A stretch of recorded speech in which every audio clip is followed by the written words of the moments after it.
huge crapshoot. Many times you have top picks, they don't ever pan out. I mean, obviously not. I don't want to say ever. That's probably not the best choice of words, but very often we see guys not pan out in drafts. Guys with a lot of potential.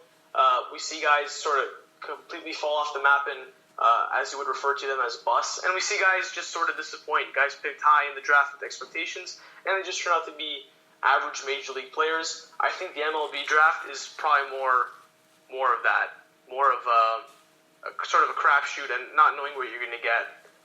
Mainly because once you draft a guy, you're talking a guy who's at least 3 years away from being any sort of contributing major league player. And a lot can happen in 3 years. And you think about John Harris, a recent Blue Jays first-round pick in 2015, a guy who many people were pretty high on, but he's yet to see the field at all as a Blue Jay. And we've seen guys like Kevin Pillar, 32nd round picks, be big-time contributing members of postseason teams. So in terms of the draft, while this Alek Manoah can be a very good pitcher, no doubt about it, I think before we really analyze and break him down, I think we really got to see how he does in the pipeline at first. Is that how you sort of feel about the draft, or do you just feel like it's important to talk about the prospects right off the bat and sort of analyze and be excited about things, because there's just not a lot to be excited about this team, as you mentioned? It's never very good to jump the gun on talking about prospects. As you said, they can be busts and they cannot pan out. We can see that in many other sports, like in the NBA draft, the NFL draft, most importantly in the MLB draft. You never know what you're going to get with the players you select. And I feel like it's fun and exciting to talk about the draft picks, and that's why we're talking about them right now. It's always good to get a young pitcher into the system and to see his college numbers. It's fun to speculate how he could be in the major leagues. But like you said, people never pan out. We see TJ Zoik, he was drafted almost 3 years ago. We've never seen him today. And the one bummer about the MLB draft is, in the NBA draft per se, the player you're going to draft is automatically either going to be in the G League, which is kind of like the equivalent to AAA Buffalo, or he's going to be up with the major league roster. But these MLB draftees, they can take quite a while in the minor league systems, especially the high school players, to really develop and gain experience. And that's sort of something that you see in terms of talking about this Blue Jays rebuild. At first, watching the 2017 team, a team that was really just old and unathletic, you want to see a change, you want to see youth brought in, but at the same time, you have to realize that it's a long process. It's not like the MLB draft, not like the NBA draft, the NFL draft, or even the NHL draft, something that we've seen in the city, the Maple Leafs do, where they sort of just tanked for 2 years and they got 2 high draft picks and immediately ready to go. That's not really how baseball works. A rebuild in baseball is not a short-term plan. It's a huge turnaround, and we're just going to see how the Blue Jays deal with it, and this is just the beginning of it. And I have a feeling that 2 to 3 years from now, it'll be a different story when talking about this team. I mean, it sort of has to. I mean, what else would we do if that wasn't the case? Yeah, something has to give for this team. And speaking about the MLB draft, I want to shout out Deshaun Brown from Oakville, Ontario, fellow Canadian who got drafted by the Blue Jays in the 3rd round this past week. He is an outfielder from the school of Glen Abbey Park in Oakville, Ontario, my hometown. And he is, as Ross Atkins spoke to the media on Tuesday, he has the potential to be a 5-tool player. But as we said in this podcast, players like Anthony Alford were projected to be a 5-tool players, and we really haven't seen them in the major leagues at all. Players like Dalton Pompey have been in the major leagues, and personally, in my opinion, Dalton Pompey was rushed to the major leagues in 2014, and we've really never seen him ever since, and he's battling injuries right now.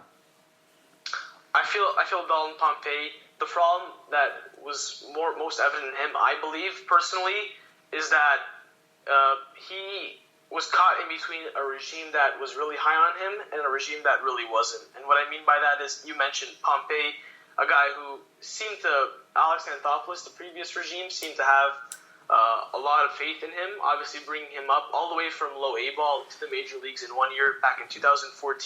And just after a month of big league experience, they handed him the starting job in center field in 2015. And after a month, he was sort of let go down in the minor leagues, and we haven't really seen him get any sort of consistent at-bats since.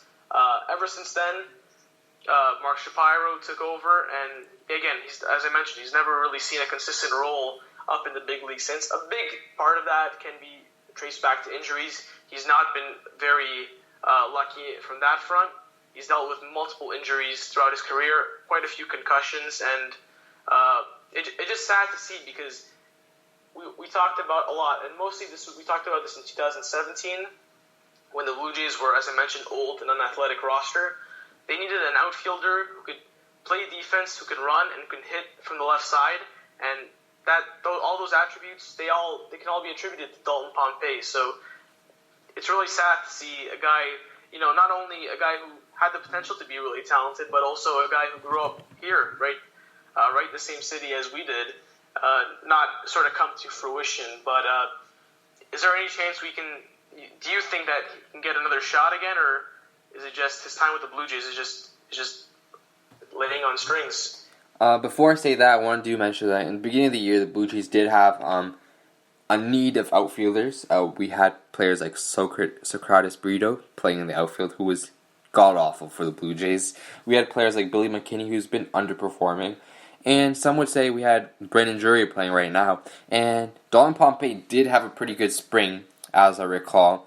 But in the last week of spring training, he got really unlucky, and a bat hit his head in his locker, and he was diagnosed with a concussion. And some would say, in my opinion, if it wasn't for that, he would be on the Major League team right now. And in the spring training, he showed he can be a decent player hitting 300 in the spring, but that doesn't really say anything. But just to see him healthy in spring, and then the last week, to just see him injured again, it was really sad. But I do feel like he'll be up with the Major Leagues soon when he is healthy. I feel like they should give him at least one more shot, especially because they kept him on the 40-man roster and 40-man roster for a long time, opting to keep him over Dwight Smith Jr., which was a questionable decision because they did give Dwight Smith Jr. some run in the outfield last year. And Dwight Smith, a follower of this page, is a really nice guy, and he is raking currently in Buffalo. Also, the Blue Jays decided to protect, even with the regime of Shapkins, Pompey over Romano, or even, I believe, the player that got claimed by San Francisco. I don't remember his name on top of my head. It kills me that I don't remember his name. It's on the tip of my tongue. Anyway, yeah, absolutely. But we're sort of going to halt it there in terms of the talk. I believe we're going to take some listener questions right after the break.